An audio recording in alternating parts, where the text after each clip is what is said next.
Okay, this is my first go at an actual POV of me doing some maintenance. Today we're going to do the entire valve, not only a valve clearance check. I've already done it, but I'm gonna go ahead and get it on video. I know the valves need adjusted, so we're gonna hopefully do the clearance, do the adjustment, and get it all put back together today. And hopefully I'm gonna get it all on video, but we'll get started here. First things first, let's pop this cover off. Okay, so to pop this cover off, it's just 6 10mm bolts holding this thing on. Doesn't take long to get off. Where's my impact?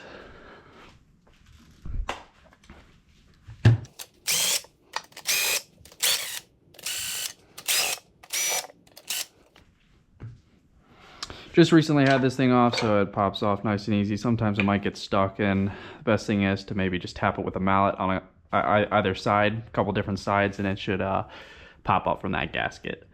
I will be replacing this valve cover gasket because it was leaking pretty good right on this side. It was just leaking out over here. I cleaned it up since, but I had a lot of oil.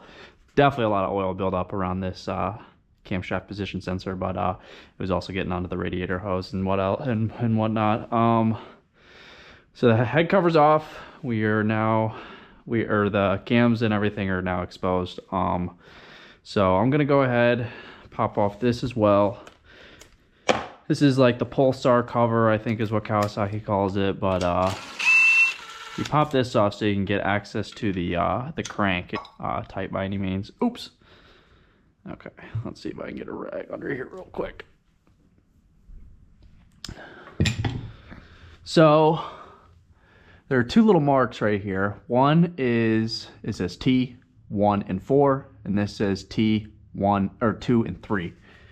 Then I'm not sure if the GoPro is gonna be able to pick it up. Let's get a light on it. But lining this mark up right here with this little indentation. Yeah, you can't even see it because there's gasket over it, but as long as the little mark, gasket mark, and that T are lined up, you know you're at top dead center on pistons 1 and 4. And in order to do the valve clearance, the procedure, it calls for the piston 1 and 4 to be a TDC. So I'm going to pull up the manual and I will show you what valves we're going to be measuring first.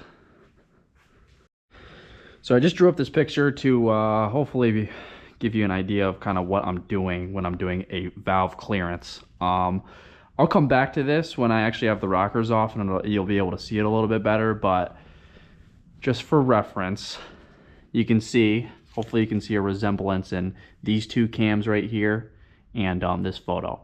I guess it'd be these 4 cams, but so cam on this is cylinder 1, cam and cam, and then there's these little buckets underneath the cam, which is this right here, and then there's a shim underneath the bucket on top of the actual valve spring, and that shim is what will show, it's what controls the clearance when this cam is pointed upwards and away from that bucket. So you need the clearance to ensure that the valve actually closes. So you measure these clearances. They're super small clearances, but it's important that they're in spec or else the valves won't totally seat or they won't open enough. So for the bike to be running optimal, you need these valves to be in spec. So let's go ahead and do the valve check and then we'll start disassembling. Okay, so taking a look at the manual, I also wanted to explain how you know you're at top dead center. So like I was talking about in the last clip, this T on pistons 1 and 4 needs to be lined up with that. And to ensure that you are actually in time, you need to make sure that the intake cam is horizontal with the surface of the head, as well as the exhaust cam. So both of these are exactly horizontal, so I know that I am 100% in time. And I'm actually going to go ahead and mark these, the chain as well as the cam, just put a Sharpie line. So come time to reassemble, it will be easier to make sure that I'm 100% in time and it won't be any guesswork, and definitely no damage done when I put this back in the bike and try and start it up. I'll definitely be in time and we will have no collision. So Looking at the service manual, we need to be at top dead center on pistons 1 and 4, which I am, and then we're going to go ahead and measure the intake valve, the 2 intake valves on piston number 2. So we're going to measure these 2 cams right here. Then we're also going to come and measure the exhaust valves on pistons number 3. So these 2 right here. I know it's hard to see. And then we're going to measure both the intake and exhaust valves on cylinder number 4. A little bit different of a procedure from my Hornet. The Hornets made a little bit more sense to me, but I guess this one makes sense too, just a little bit different. So let's go ahead and grab my feeler gauges and start taking some measurements. I also have, I don't know what you want to call it. You definitely just have to make sure you're very tedious with your measurements and marking everything down on the right cylinder. So come adjustment time, you don't make any mistakes. Definitely don't want to get anything mixed up. And yeah, so. Okay, I got my feeler gauges. So like I said, we are going to be looking at intake valve number 2. Looking at my cheat sheet, we know that intake valves, to be within spec, they need to be within 0.15 millimeters and 0.24 millimeters. So we're gonna start at the middle of this. We're gonna start at 0.2, just to see where. Okay, I've got my 0.20 millimeters intake side, which is obviously where the intake, where the air comes through, and exhaust side is where the exhaust hooks to. So cylinders number 1, 2, 3, and 4. We're gonna measure cylinder 2 intake side.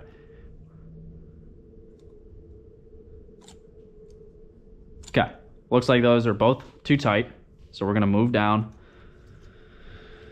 We're just gonna move to the next gauge that I have, which is a 0.18 millimeters.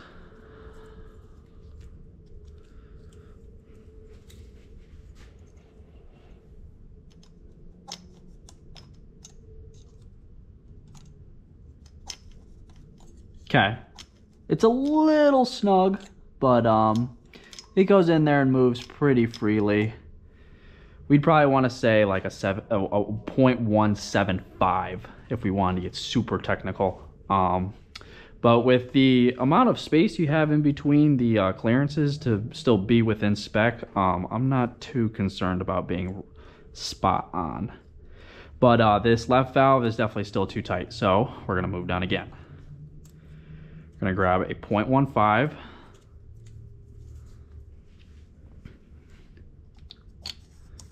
Okay, that goes in there pretty smoothly. Just because that is a little low, that's on the low side for intake, we're gonna go ahead, we're gonna try a 0.16. Now I don't have a 0.16 on my actual feeler gauges, so we're gonna have to add some together, which is no big deal. So I'm looking to get a 0.6, so we're gonna get a 0.16. So we're gonna grab a 0.10. And then we're going to grab a 0.06. Move them together. Every now and then you can get gauges to stick together, so you have to make sure you don't have any stuck together. So we have a 0.06 and a 0.10, making 0.16. Okay, goes under pretty smooth yet. We're gonna go up one more time to a 0.17. So we're gonna keep my 10. Then obviously just basic math, 3. Actually, I don't have a 3. So we're gonna grab this 0.13. We're gonna grab a 0.04. Okay, we got 0.17 here.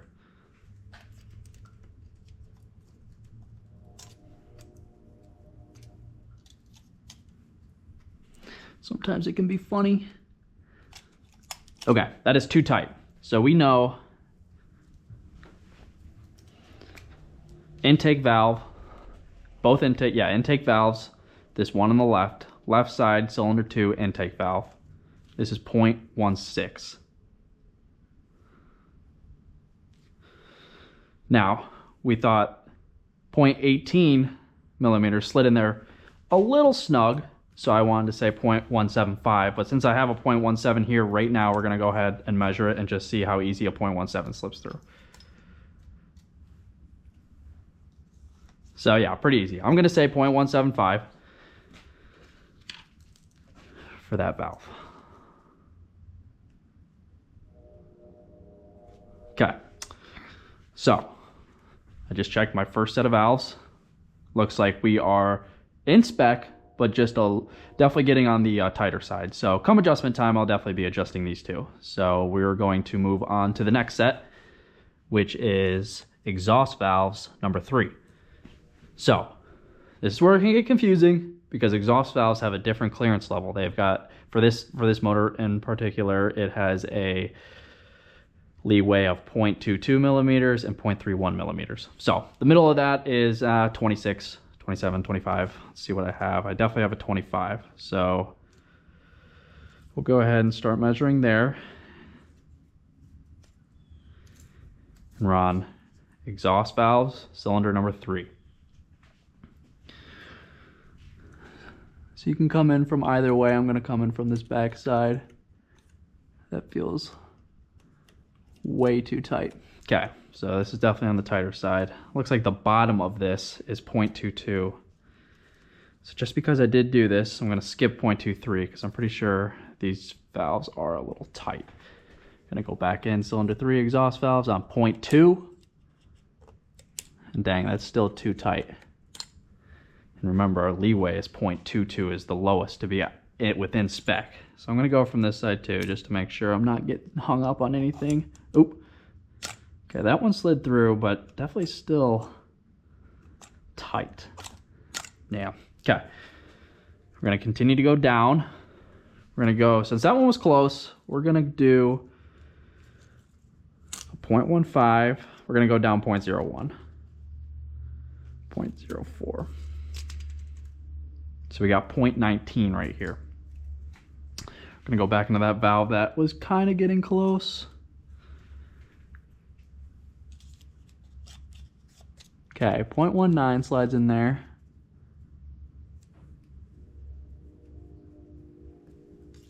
Harbor Freight special on the feeler gauges, so not the best quality. Kind of how it goes. Oh, does that go in there? Okay. So I'm gonna say 0.19 on both of these valves. So definitely we're 0.03 millimeters out of spec on these, which is definitely not where we want to be. So just like the first one, have this in orientation. Pistons number 3, exhaust side. We're both at 0.19. Okay. Last set, we're looking at pistons number 4, or valves on cylinder number 4, and we're looking at both the intake and exhaust. So we're gonna do the intake side first. Again, we're gonna start right in the middle at about 0.2, 0.20, 0.20, however.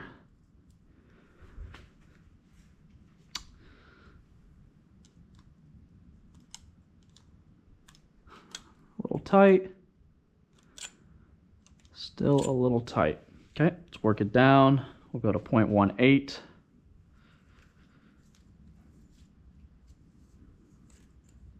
Always make sure your feeler gauges are, there's none stuck together, because that's happened to me plenty of times and it really confuses me. Okay, 0.18 slides in there. Definitely a little snug, but oop. Okay, that valve's still too tight. This one's 0.18 for sure. So definitely want to make sure you don't get your valves crisscrossed right here too. You want to make sure you're writing it in the same spot. Come adjustment time, you do your math correctly and everything's how it should be. So we want to make sure we're grabbing this valve right here as a 0.18. And we're on cylinders number 4. Okay. So this furthest one is still, we're still looking too tight. So we're going to grab a 0.17. We're going to go down 1. Grab that 0.13 and a 0.04. So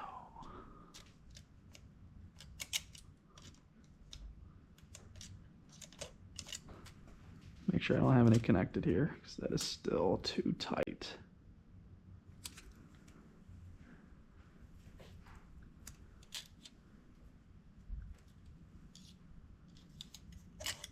Yeah, still too tight.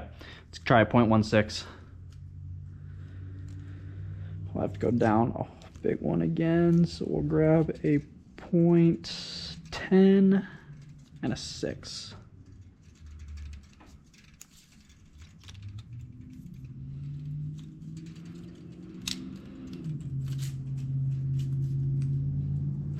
Okay, measuring 0.16 millimeters. Looks like that's going to be it. Okay.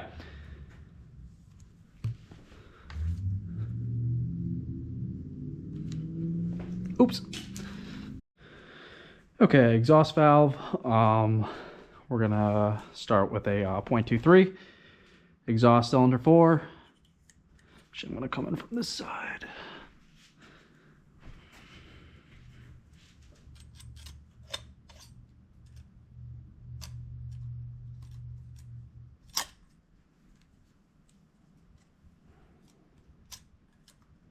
Okay, definitely too tight.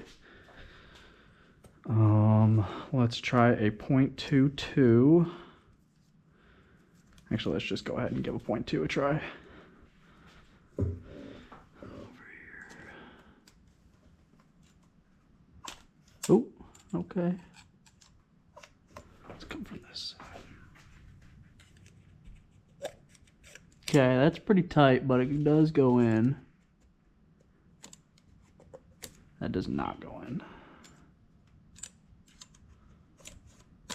Okay. Let's try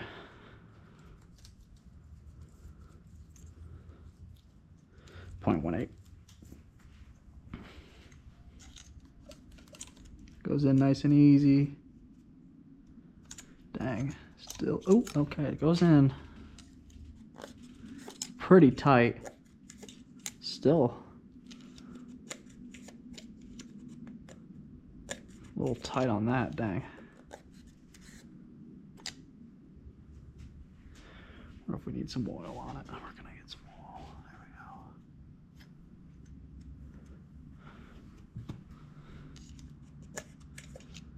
we go. Still feeling tight, but it feels pretty good on that one. Let me figure that one out first. So let's check a 0.19. Oop.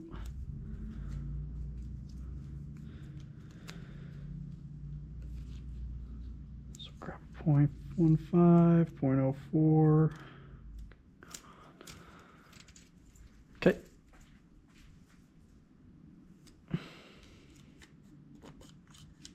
Really tight. Oh. That slides in okay. That's weird. Nah, maybe not. No, it slides in okay. Maybe it doesn't.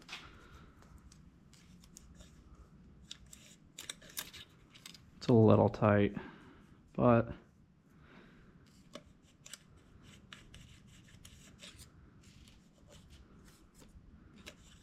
I'm gonna say that's a 0.19.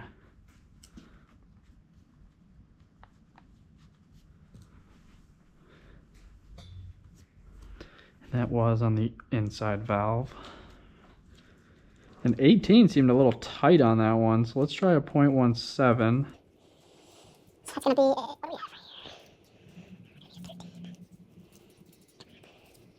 what do we have right here? 13 and 4. Just right here. 17. Actually.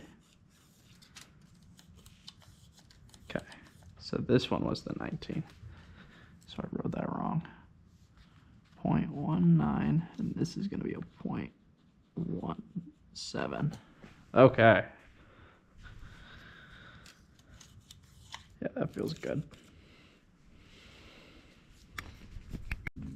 So again, all these valves still within spec, but we probably still will adjust to get us closer to that center number where we want to be. So that does it for the first check of the valves. There's two sequences, and that does it for number 1. Okay, so for sequence number 2, on these 4-stroke motors, they need to go through 2 full rotations to make the power stroke. So we're going to go ahead and rotate this motor a full 360 degrees. And so I guess I'll kind of show you how this will work. So this intake cam as well as that exhaust cam, those 2 lines I showed you earlier, they are going to rotate 180 degrees for a full rotation down here. So this makes 2 rotations. Every time this makes 2 rotations, these make 1 rotation. So just kind of the 2 to 4 strokes. So we're gonna go through the first 2 strokes. Just gonna wrap this around one time. Whoa.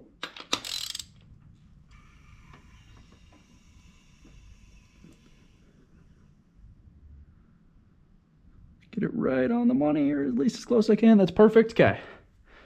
And you can see those 2 dashes that were over here now went 180 degrees, perfectly in line with each other on the inside this time. So that means these cams are going to be at a different orientation so that I can go ahead and get a feeler gauge in between them. So for sequence number 2, we will be measuring both exhaust intake valves on cylinder number 1. We'll be measuring the exhaust valves on cylinder number 2, intake valves on number 3. Pretty much we're going to measure all the valves we didn't measure in the last sequence. Okay, so that completes checking all the valves. After you do that, definitely make sure that you put your motor back at top dead center. Just reset everything, get everything. It pistons 1 and 4 at the beginning of all the strokes. Just come disassembly time, it's super important that you leave it there so that you can get everything timed up correctly. But taking a look at my numbers, let's look at intake first. Looks like all of them are actually within spec. Again, we'd be looking to be in the middle, so we'd be looking for a 0.19, a 0.20, somewhere around there. Definitely looking a little low on a couple, but again, all within spec. So I'll go ahead, I will adjust these, not all of them, but I'll definitely adjust these 0.16s. And then taking a look at the exhaust valves, they are all very tight. And I think that's kind of how it works. The exhaust valves definitely get hotter, and over time as things get hot. Anyways, exhaust valves, definitely all of them are on the tighter side. We are going to be adjusting probably every single one of these, just adding a 0.5 to whatever's in there, 0.05 to whatever's in there to get me much closer to in spec. So I feel good about the clearance. I guess it's time to disassemble. I've never disassembled this motor. I've probably put it off for 2 days just because I'm a little nervous. I've been watching a bunch of videos online, making sure I know how to do this and I don't mess it up. It's definitely a little bit less intimidating when I had a whole extra motor on this. If I messed it up, it is no big deal, I guess. The motor was junk to me in the first place, but I actually ended up fixing it, so it wasn't junk anymore. But I feel good. Let's start taking this thing apart. Okay, now the extremely nerve-wracking part. It's time to break this thing apart. I've done this before, so I've got an idea of what I'm doing, no doubt, but hasn't been on this motor, so this thing runs good. There's no problems with it. There's no good reason I should be even touching it, but I want to learn, and it definitely needs the adjustments. Although it does run good, it does need the adjustments. So we're gonna go ahead and crack into this thing. First things first, let's just pull that little thing off just cause.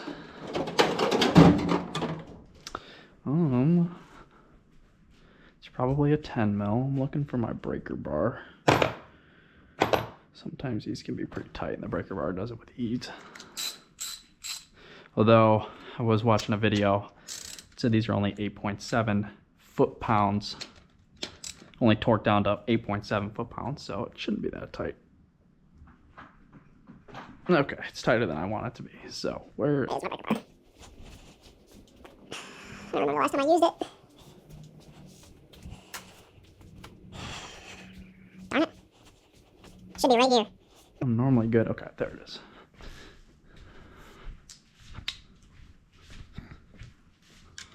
Let's put that back in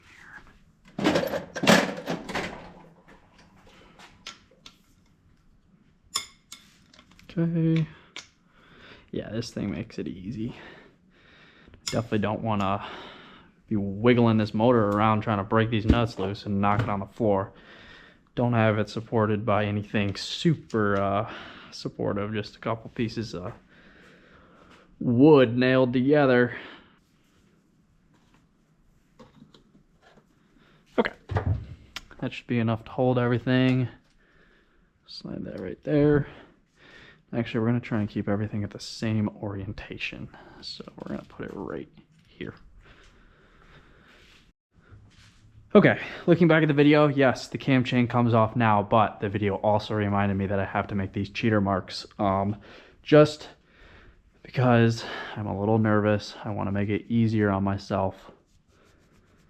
When it comes time, I'm going to make a little mark on the cam chain. The actual cam. And across the top.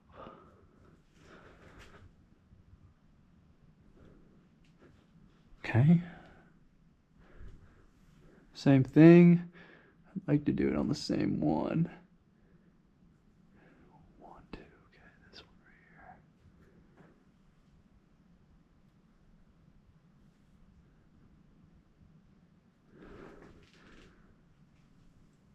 here. What the heck? I didn't do that very straight, did I? That's a little better.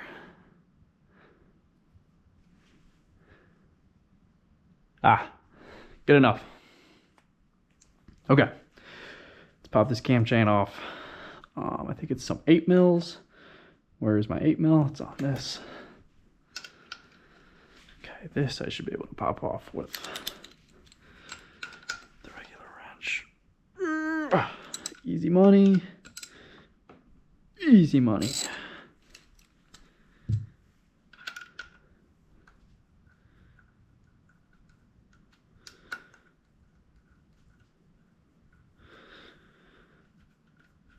Okay, I'm gonna get these loose enough. Pop it back in.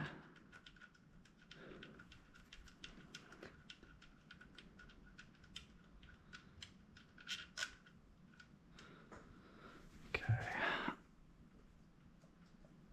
We'll wiggle this on out. Dang. I don't think I want to take a screwdriver to that. You know what? I'm going to pull these out. Okay, I got bolts everywhere. I need to be careful. This was top, this was bottom, although are they the same size? Looks like these are the same size, so it doesn't necessarily matter. Okay. Wiggle this on out. Dang. Dang. Okay. We're going to be very gentle. Maybe we'll use this super small screwdriver I have. Looks like that's actually not even small enough. Okay. I guess we can do this. Whoops. Get in there.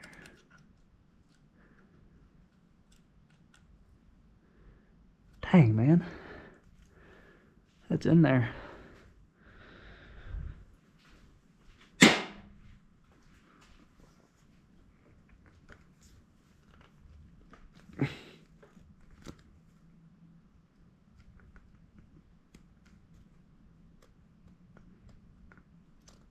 Ow.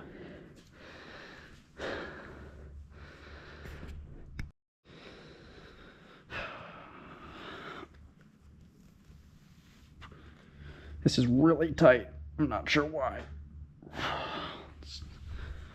Gotta have, I know I got a small screwdriver, not that one.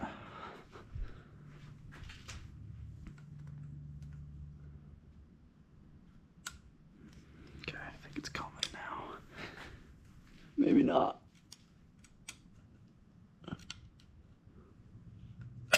Perfect. Gosh, that scared me. Okay. Yeah, dang, that was on there pretty good, this O-ring. Definitely don't need replaced. Okay. So, for now, I am not going to touch this thing because I don't think I'm supposed to. I'm just going to leave it out, put it to the side. Then there is a way to reset this by lifting up a clip on it and pushing it back, but you need to back that out. Whole procedure. And that is a pretty crucial, that's a pretty crucial step when when you come to reassemble. So definitely will be referencing my video for that one, but I'll try my best to explain it come that time. We're gonna take all these over here too. And yeah, big shout out to my buddy. He's got an easy out. He was able to get this motor mount out for me. It was actually snapped out. It was stuck in here and the nut was still on it, so there's no way to get it out. But he got it with the easy out, and now I'm good. And I got the mount, so I'll be able to replace that, which is definitely a good thing. It's over there. Okay, with the tensioner out, I'm gonna go ahead and yeah, dang, lots of slop in it now. I'm gonna go ahead and pull these rockers off. Gonna break out the breaker bar again. Where's my 10 mil? Oh boy. Oh, it's right here. There's definitely probably a good way to take this off. I'm just gonna go with a similar pattern you do when you torque them down. But you definitely don't want them to pop up unevenly. Don't want to bend any of this metal, that is for sure. So break them loose, slowly let them pull up. Odds are the rockers will be kind of stuck down to the head, or they'll just kind of be stuck in place because they haven't been lifted up in possibly ever or a long time. I really have no idea about the history on this motor. I wish I did, but I have no clue whether or not this thing's had work done to it recently. By the looks of the valves, I'd say probably not. Definitely not in the past 10,000 miles. But this thing does have 40,000 miles on it. And it runs good. It runs really, really solid.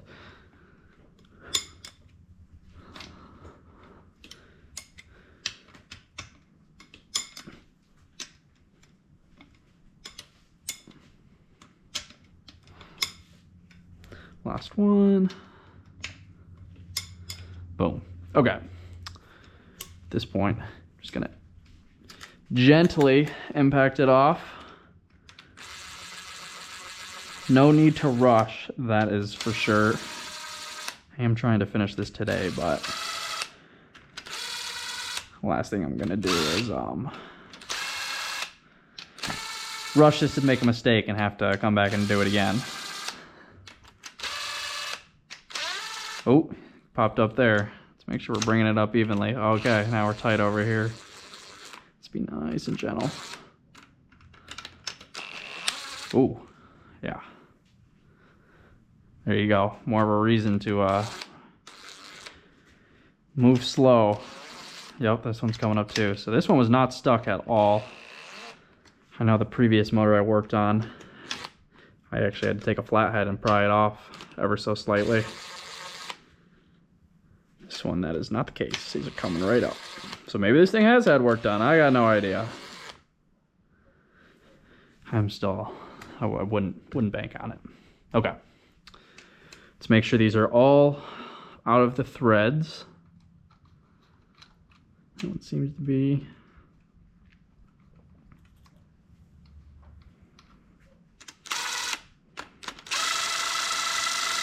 Boom. Okay. So when doing this, I think it is recommended you take the exhaust cam off first, just because of the way the tension and the guides. So I'm going to take the rockers off exhaust first. Just kind of rock it up. It shouldn't be that hard. It's coming. Ever so slightly. Dang. It's there. Okay, there we go. Whoa, dang. Hopefully I didn't just nick something. Okay, everything looks good.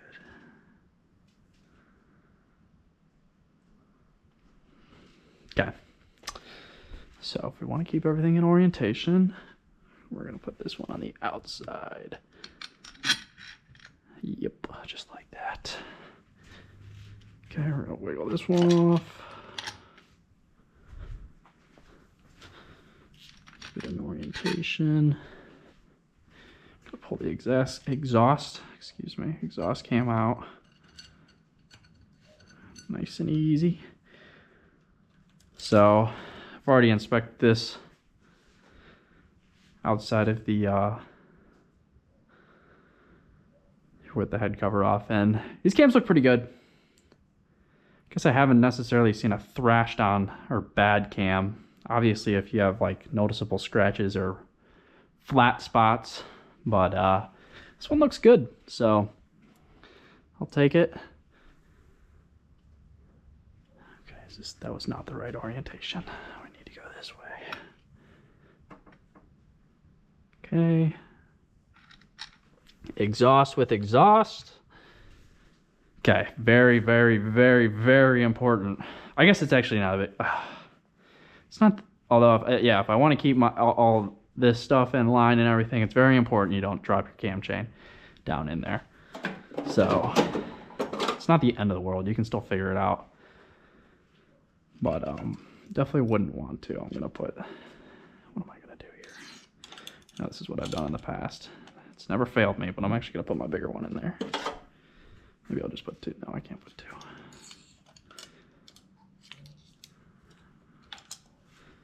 Okay. I guess you technically want to keep tension on it. I don't think it's gonna slip out, but we'll see what I want to do here.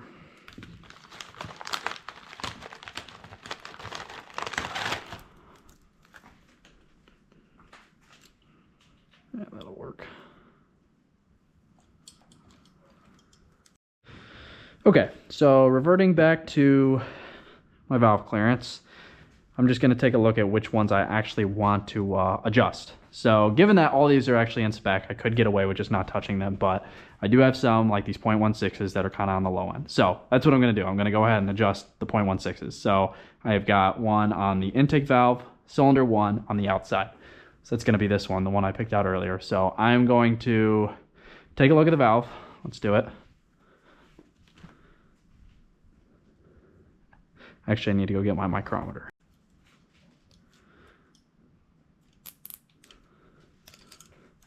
Get that out of there. Pull this cam out. That around. Tighten that up. Boom. Ugh, that oil is dark. Gosh. Okay, so like I said earlier, I want to revert back to the photo I drew earlier. So obviously the cams are out, so we're now looking at this part. We've got these buckets, and then underneath the bucket there's a little itty bitty shim. And oh boy. Pull one out. Let's just pull this one out. There it is. And then if you can pull this shim out,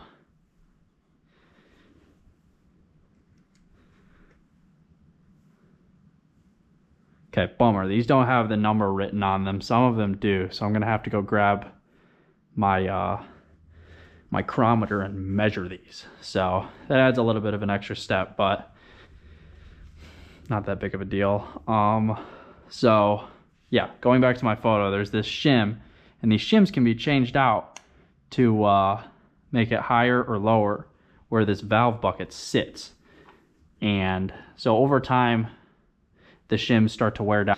So the valve, depending on if your valve is too tight or too loose, you change this shim out accordingly. And so in this case, I've got a lot of tight valves. So I'm going to need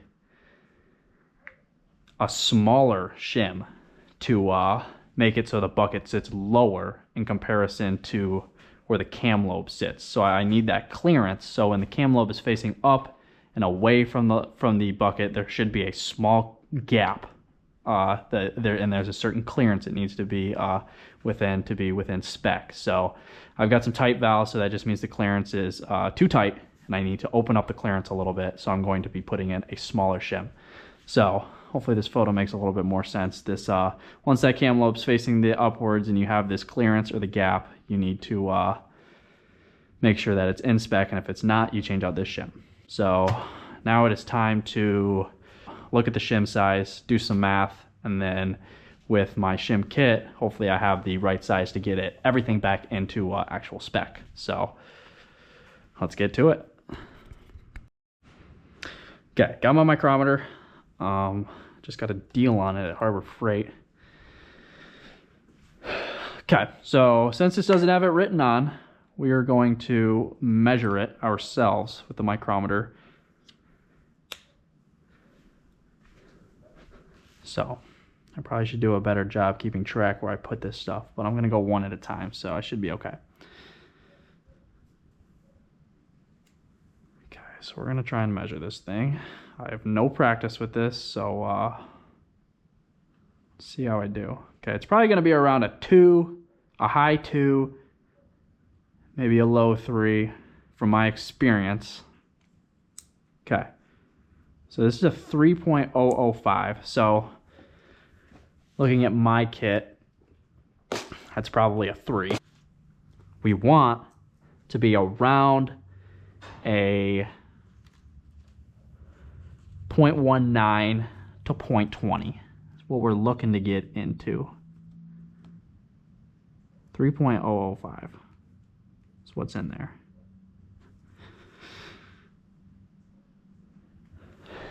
And the gap needs to get, so it needs to come down 0.05.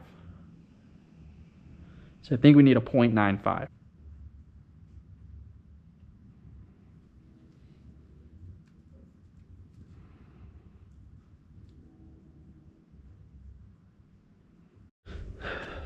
Okay, had to go throw a different battery in here, but so what we're looking at, I'm calling this a 3 because that's what matches. If I take away this 6, this is a 3.00. I know I could round up to a 3.01, but that's still closer to 3 than 3.05. So in order to get the clearance I want, I need this gap to go up 5. So I'm going to minus I need this to go up 0.05, so around 0.05. Technically, I want to be in the 0.19, but since I can only move in increments of, actually, I might have a 0.298 here, and that would actually put me at a 0.19. 0.295, actually, no, I don't. So I have a 0.295, which can put me at a 0.21, so just a little bit out of spec. 0.1 from the middle, but that's better than 0.3 away from 0.9.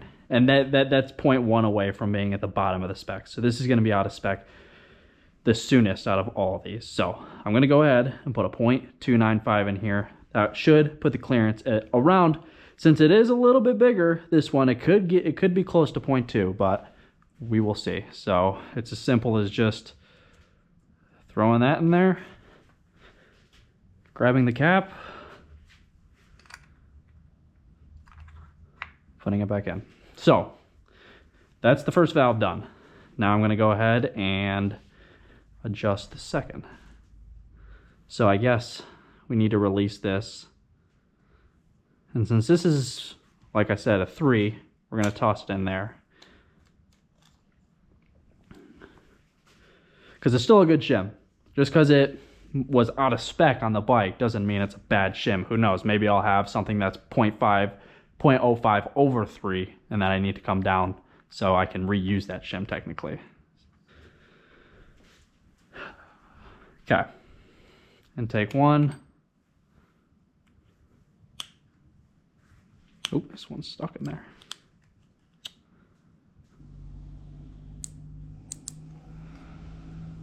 Okay, this is a 3.4. I'm gonna ignore the third digit, unless it's really high and I feel I should round up. But for the most part, I'm just gonna ignore it. So actually it's a 3.04. So that's pretty, I'm gonna call that a 3.05 just because that's as close as it's gonna get.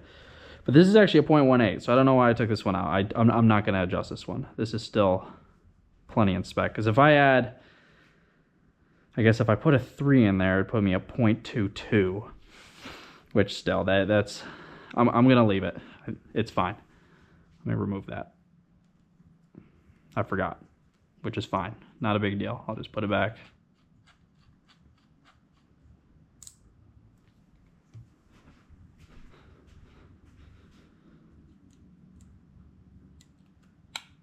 Okay.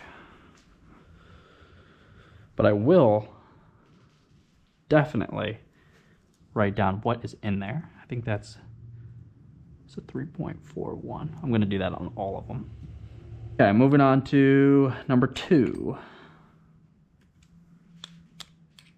Oh, this sometimes happens, this stupid freaking magnet. Another Harbor Freight special. Okay. Maybe again, this one is in spec, so this one's most likely, unless it's a weird number and I can make it work. Like if it's in between a 5 increment and I can make it work, it's probably gonna go right back in there. Okay. Funny I say that. This is rated a 3.03. So this is perfect. Okay. So what I can do here, since this is tight, I need to make the gap bigger. So I'm going to reduce the shim size. So since this is at a 3.3, I'm going to reduce it to a 3. So it's at a 3.3, it's at a 3.03, minus 3.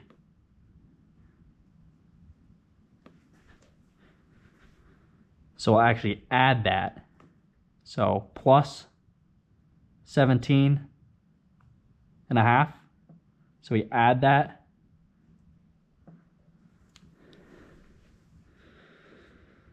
And that gives us a 21. So just over, but closer than we were right now. So we're gonna grab our 3.00.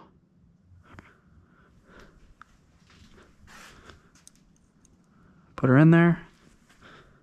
Slap the cap back on.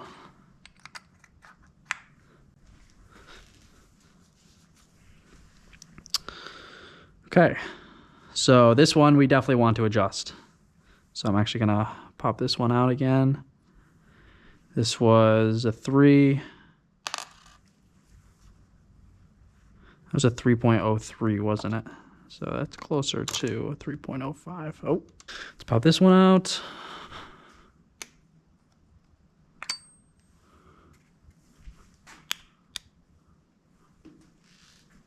Oop.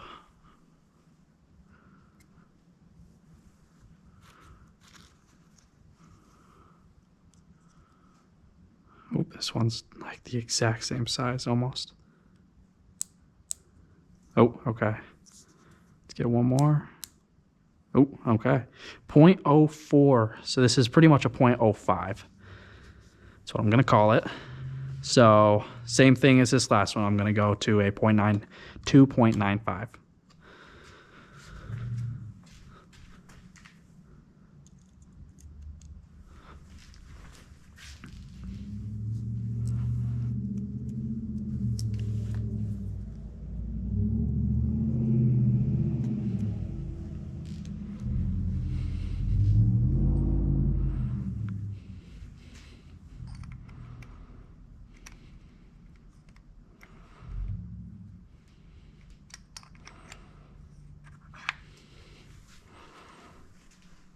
Okay, so I felt like I've explained pretty well. I've definitely made a couple small mistakes, but I've noticed them before it was too late. But to save me some memory on my card, I'm going to go through and at least do these 4 off camera, and we'll come back and do these. We'll do these 4 exhaust valves on camera. Okay, well, I took care of the intake valves. All of them are in spec, and I went ahead and videoed me doing the first 4 valves of the exhaust, and I did them all incorrectly. I went the wrong way in shim size. I went for I don't know why I do it. I did it on the Hornet like 2 or 3 separate times, but whatever. I already went back. I retraced all my steps, readjusted. So the first 4 are now adjusted, but I'm going to go ahead and record the last 4. So